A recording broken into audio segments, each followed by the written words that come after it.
Hello बच्चों, तो चलिए इस प्रश्न को पढ़ते हैं। एक गणित कंपटीशन में 10 टॉप कंपटीटर के लिए 10 पुरस्कार, जिनमें से 5 ए, 3 बी तथा 2 सी को समान लिफाफे में रखा जाता है। 8वें कंपटीटर को पुरस्कृत करने के बाद जीतने वाला लिफाफे का यादृच्छिक चुनाव करता है। अंतिम 3 पुरस्कार में एक ए, एक बी तथा एक सी के होने की प्रायिकता होगी। तो यहाँ पर देखो, हमें चारों विकल्पों में से सही विकल्प का चयन करना है। तो प्रश्न में आगे बढ़ने से पहले इस प्रश्न से संबंधित जो मुख्य उदाहरण है उसकी हम चर्चा कर लेते हैं। तो देखो, मुख्य उदाहरण क्या हो जाएगी। यदि देखो हमारे पास n वस्तु हो, n वस्तु जिनमें से जिनमें n1, n2 व n3 समान प्रकार की वस्तुएं हों, समान समान तरह की वस्तुएं हों, यानी n के अंदर ही है और ये आपस में समान है। मतलब n1 तरीके की अलग वस्तुएं होंगी, n2 तरीके की अलग वस्तुएं होंगी, n3 तरीके की अलग वस्तुएं होंगी, लेकिन यह सारी आ रही किसमें है? n में आ रही है। ठीक है, समान तरह की वस्तुएं हों तो वस्तुओं को व्यवस्थित करने के कुल विन्यास, तो वस्तुओं को व्यवस्थित करने के कुल विन्यास क्या होते हैं? कुल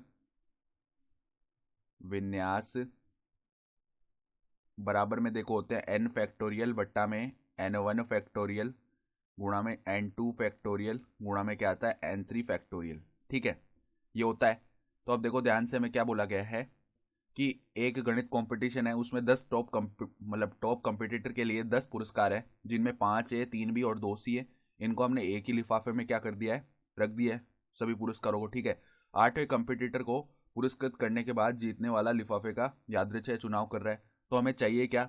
हमें चाहिए कि जो अंतिम जो 3 पुरस्कार हो ना, वो ए, बी और सी हो। ठीक है, तो पहले तो हम क्या करते हैं, पहले के 7 पुरस्कार हम क्या करेंगे? व्यवस्थित कर देंगे। ठीक है, इस प्रकार से व्यवस्थित करेंगे कि अंत में केवल ए, बी, सी बच जाए। ठीक है, और देखो यहाँ पर हम सबसे पहले क्या लिख लेते हैं? जो कुल संभावित परिणाम है वो लिख लेते हैं प्रायिकता के लिए। तो कुल संभावित परिणाम बराबर में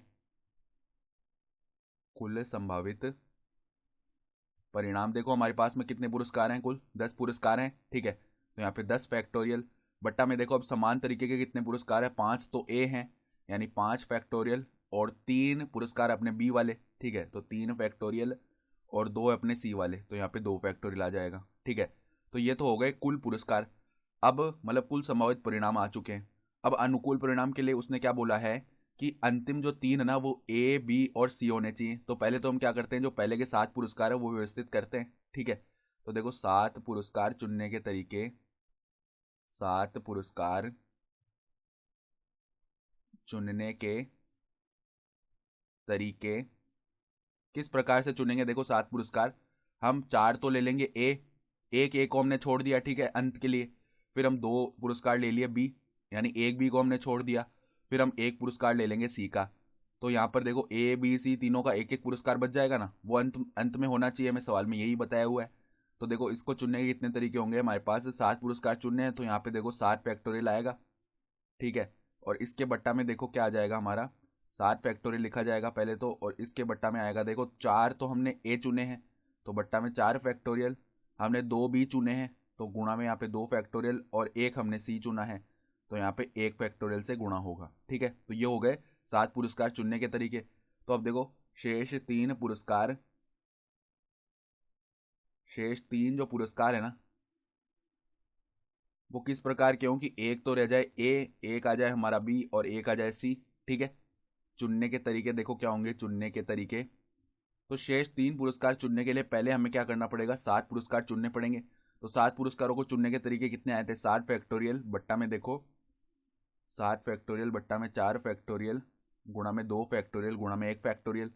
अब देखो जो 3 पुरस्कार है ना, उनमें आपस में भी क्रम परिवर्तन हो सकता है। ठीक है, तो इनमें आपस में भी क्या होंगे, मतलब क्रम का प्रभाव पड़ेगा ना। तो यहाँ पे ऐसा हो सकता है कि पहले बी आ जाए, पहले सी आ जाए। ठीक है, तो इनमें आपस में भी हमें क्या करना पड़ेगा, मतलब 3 फैक्टोरियल से गुणा करना पड़ेगा। ठीक है, तो ये हो गए शेष 3 पुरस्कारों को चुनने के तरीके। तो अब देखो जो अभिष्ट प्रायिकता है वो क्या आएगी? हमारे पास अनुकूल परिणामों की संख्या भी है और कुल परिणामों की भी संख्या आ चुकी है। तो अभिष्ट प्रायिकता हमारी क्या हो जाएगी? देखो अनुकूल परिणाम कितने हैं? 7 फैक्टोरियल गुणा में 3 फैक्टोरियल बट्टा में देखो 4 फैक्टोरियल गुणा में 2 फैक्टोरियल गुणा में 1 फैक्टोरियल बट्टा में देखो कुल परिणाम है हमारे 10 फैक्टोरियल बट्टा में देखो क्या है यहाँ पर बट्टा में है 5 फैक्टोरियल गुणा 3 फैक्टोरियल गुणा में 2 फैक्टोरियल। ठीक है, तो अब इस पद को ऊपर ले जाते हैं। 7 फैक्टोरियल को ऐसे ही रखा, 3 फैक्टोरियल को ऐसे ही रखा हमने, फिर यहाँ पे 4 फैक्टोरियल को भी ऐसे ही रखा गुणा में 2 फैक्टोरियल को भी ऐसे ही रखा गुणा में 1 फैक्टोरियल को भी ऐसे ही रखा। यहाँ पर देखो हमने 5 फैक्टोरियल को लिख लिया 5 गुणा में 4 फैक्टोरियल, 3 फैक्टोरियल को हमने लिख लिया 3 गुणा में 2 फैक्टोरियल।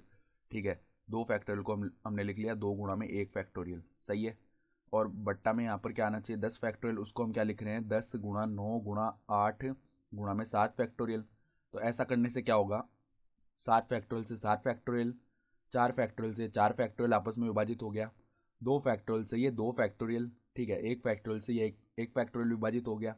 फिर देखो ध्यान से 2 जो है 10 को 5 बार विभाजित करेगा, 5 से 5 विभाजित हो गया। 3 जो है 9 को 3 बार विभाजित करेगा। सही है, अब 3 फैक्टोरियल को हम क्या लिख सकते हैं 3 गुणा 2 गुणा 1, तो 3 गुणा 2 लिख दिया, फिर 3 से 3 विभाजित हो गया। ठीक है, तो अब हमारे पास में ऊपर तो 2 बच गया और नीचे 8 बच गया, तो 2/8 यानी कि 1/4 आ जाएगा।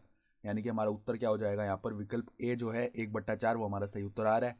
तो आशा करता हूँ कि आपको ये प्रश्न समझ में आया होगा। धन्यवाद।